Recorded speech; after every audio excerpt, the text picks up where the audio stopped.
अल्हम्दुलिल्लाह वस्सलातु वस्सलामु अला रसूलिल्लाह। ग्रुप आपको मसाइल और उनकाल ग्रुप में सवाल आयो उम्र जे मुतालिक हिकिड़ा शख़्स हठा कठा तंदुरुस्त आई अने कंहिं क़िस्म जी कोई इन खे मजबूरी न आहे, इन जे बावजूदि पिंड जे उमिरि लाइ ॿिए शख़्स खे हलाइणु घुरनि था। अचो पहिरीं सुवालु सुणो। ख़ुशि आमदेद जी जंहिंजी सुवालु। तरफ़ ॿिए माण्हू खे हलायूं था उमिरि ते, त उहो जंहिं माण्हू जी तरफ़ खां पाण हलायूं था उहो माण्हू चङो भलो हुजे ऐं बराबरि हले फिरे पियो, उनजी तरफ़ खां ॿियो माण्हू छा उमिरो करे सघे थो? माशा अल्लाह, बहितरीनु सुवालु आहे। हिकिड़ो शख़्स निमरो चङो भलो सिहतमंद तंदुरुस्त अने चाक चौबंद आहे, इन जे बावजूदि उमिरि लाइ ॿिए शख़्स खे हलाए थो। पहिरियों मुंदो त इहा आहे त उमिरो इबादत आहे अने अल्लाह जी रिज़ा जो बहितरीनु हिकिड़ो ज़रियो आहे।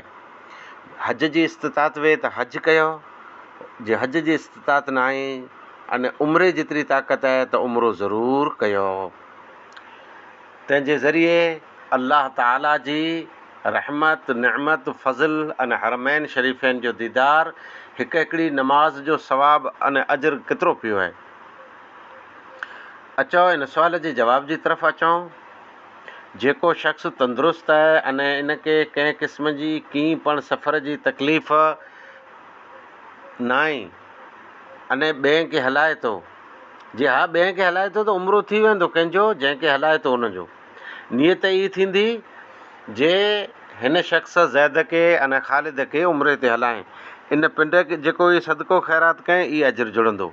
जेकॾहिं ई वाटनारे वेठो आहे जे हू उमिरो मुंहिंजो पिया कईं, तवाफ़ मुंहिंजो पिया कईं, सफ़ा मरवा जी सही मुंहिंजी पिया कईं, मुंहिंजी तरफ़ां हलक या तक़सीर पिया कईं, मुंहिंजी तरफ़ां उते नमाज़ पिया पढ़ां, मुंहिंजी तरफ़ां दुआ पिया घुरां, त इहा हिन जी ख़ाम ख़्याली आहे। पिंड नओं नंबरो चङो भलो वेठो आहे, हिते फिरे पियो, मोबाइल ते धंधा पाणी पियो करे ऐं पलंगे ते वेठो आहे।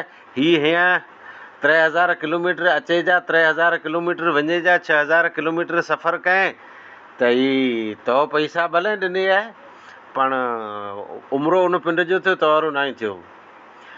तंहिंजो कारण इहा आहे त जेकॾहिं लाचार अने मजबूर आहे, ॿई को तकलीफ़ आहे, नओं नंबरो माण्हू आहे, पैसा जाम पिया आहे, जेल में पूरियो पियो आहे, त भले ॿियो वञे उमिरो करे अचे। पैसो जाम मरियो आहे, एतिरो ई लाचार आहे, मजबूर आहे, हिन जी बीमारी या ॿिए सिहत को मजबूरी आहे, पासपोर्ट न आहे, को कंहिं क़िस्म जी कोई तकलीफ़ आहे त भले ॿियो वञे, पण जेकॾहिं हिन जी सफ़र जी कोई रुकावट न आहे त उमिरो पिंड करे। हाणे जेकॾहिं ईअं पैसे ते थियो जे मड़े इबादत कराईंदा त सवारे मूं जहिड़े कंहिंखे 5 रुपया ॾींदा, चवंदा पहिरीं अॻे ई तौजी 4 रकातूं पढ़ी पोइ मुआरी अॻे ई पढ़ लाइजे। रोज़े में त पहिरीं पंहिंजो मसइलो रहियो, जे लाचार मजबूर माण्हू रहियो त ई ज़ईफ़ आहे अने रोज़ा रखे जी ताक़त न आहे, बीमार आहे, त फिदियो भरे पोइ ईअं थींदो जे हिकिड़ो माण्हू सही सलामत आहे उहे फिदिया कढंदो। इस्लाम में मड़े तकल्लुफ़ात न खपे। जन्नत जी तलबगारीअ लाइ अल्लाह जी रिज़ा जे ख़ातिर ई शख़्स पिंड वञे, पिंड जा उमराह करे, पिंड जी इबादत घुरे, पिंड केतिरा गुनाह कयईं ई अलाह के साम्हूं पेश करे। हू त ॿिए जंहिंखे हलाई त कीअं न उमरा पिंड जा कंदो, उते कुकड़ कुरमा खाई पोइ घणे फ़ोनी पियो कंदो, जाऊं हर सफ़ा में या मरवा में या हर हिते या हुते या हिन टाणे असीं जबल उहद ते वियासीं, जबल रहमत ते वियासीं, अॻारे हिरा ॾिठी, पोइ उते ट्रेन ॾिठी, वॾी होटल ॾिठी, माण्हू अरब अजम ॾिठा, हिकिड़ा हेड़ा ॾिठा, हिकिड़ा होड़ा ॾिठा, तंहिंजा पियो समाचार ॾींदो ई तोरी तो पिंड केतिरा पाप कया, जुर्म कया, ॾुख ॾिने ॿिए खे, ई वञी उते मके मदीने में अल्लाह के साम्हूं पेश कर त अल्लाह शाल रहम करे। वाखिर दवाना अल्हम्दुलिल्लाह रब्बिल आलमीन। अच्छा लगा हो तो वीडियो को लाइक करिएगा और चैनल को सब्सक्राइब करिएगा। तो इंशाल्लाह फिर मुलाकात होगी, दुआ में याद रखिएगा। अस्सलामु अलैकुम व रहमतुल्लाहि व बरकातहू।